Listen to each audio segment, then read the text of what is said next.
In Monster Hunter World, you do not have to take on the beasts of the lands on your own.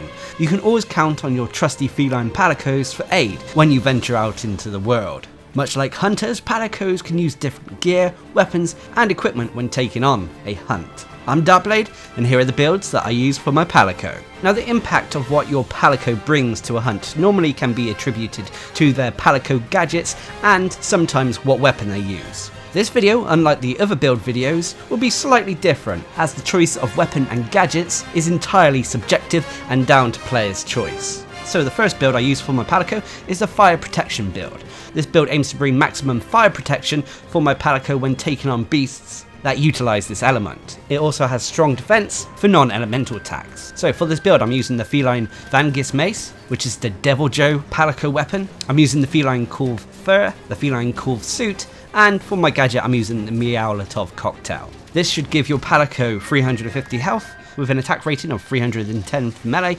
267 with ranged, with the attacks being classed as blunt. You'll have 180 dragon rating with high Elder Seal, but you'll have to contend with -20 affinity. You'll also have decent defences, especially when it comes to fire and thunder, but you're fairly weak to the remaining elements. Now, one thing you should be aware of with the Devil Joe hammer at the moment is that even though it's negative affinity, for some reason there is a bug or glitch with the weapon, enabling all the attacks from the Palico whilst using this weapon to actually pretty much have 100% affinity. So they're critting all the time. This, coupled with the Meowlatov Cocktail, makes it a great DPS option for your Palico. Anyway, the next build I use is the Water Protection build. As you may be aware, there is a theme going on here where we're countering the various elements in the game. And also for this build I'm demonstrating crowd control elements a Palico can bring to a hunt. So for this build you'll need the Kitty of the Valley Rod, the Feline Val Skull, Feline Val Bones, and the Flash Cage Palico gadget. This will give your Palico 350 health, your attack rating will be 289 in melee, with 268 with ranged, your attacks will be blunt, and you'll have 75 paralysis rating with 0% affinity. When it comes to your defenses, you're strong against water, but you're fairly weak to fire and dragon. So as you can see, this build is strong against opponents who use water attacks. But when it comes to the offense, this build also brings quite a bit of crowd control to a hunt. The Flash Cage enables your Palico to trap monsters or knock them out of the sky. This, coupled with the Kitty of the Valley Rod, which is the highest paralysis rated Palico weapon, means that this Palico build can also help paralyze monsters when on a hunt. Unfortunately, this build, when it comes to the weapons and Palico gadget, won't really work on Elder Dragons that well. You can still paralyze some of them, but the other effects won't really bother Elder Dragons whatsoever. Anyway, let's move on to the next build, which is the Thunder Protection build. This build aims to bring maximum protection for your Palico when facing monsters who utilise thunder attacks, whilst at the same time providing a little bit of a support role. So for this build I use the Feline Ban Ball, the Feline Kirin Horns, Feline Kirin Vest, and the Vigor Wasp Spray. This will give your Palico 350 health, 293 melee attack rating with 264 ranged attack rating, and the attacks are classed as blunt.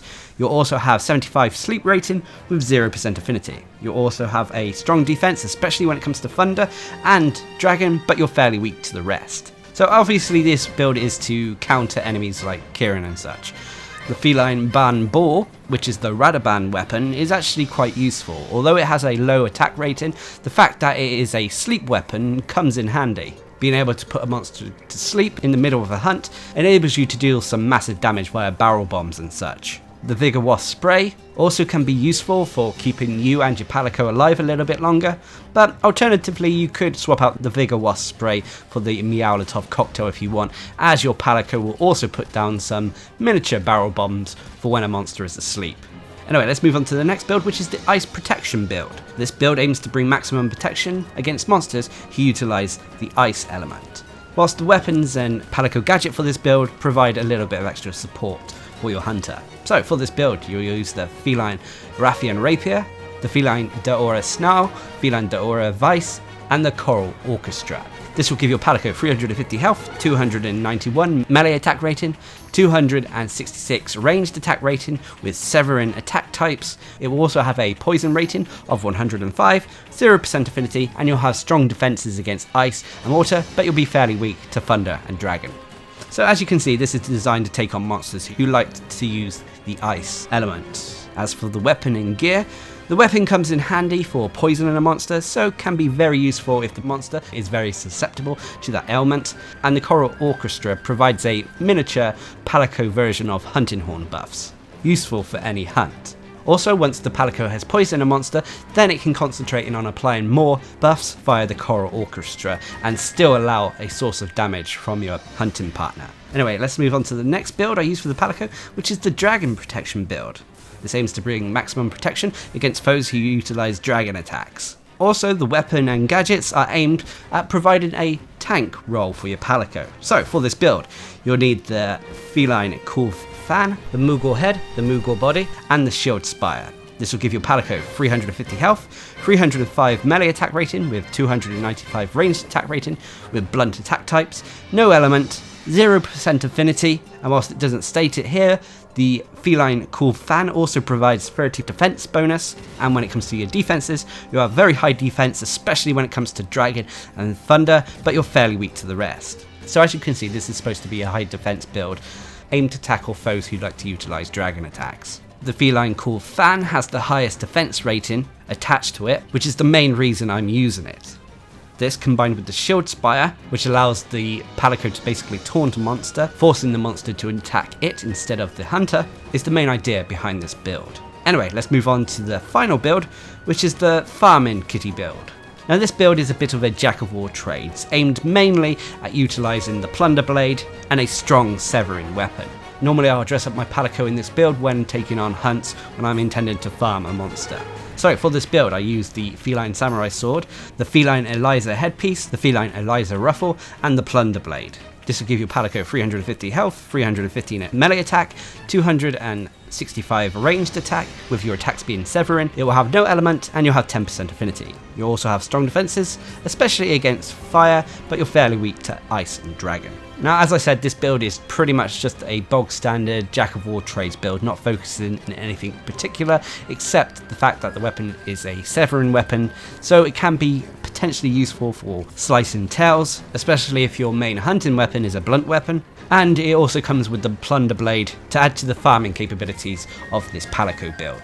So there we have it, those are the builds that I use for my Palicos. Ultimately though, at the end of the day, while the weapon and gadgets can allow your Palicos to fulfill certain roles, the armour of what your Palico wears does not really matter, as they cannot die. They can faint, yes, but they'll be back on their feet in seconds, so go with what you feel like and what makes your Palico look awesome.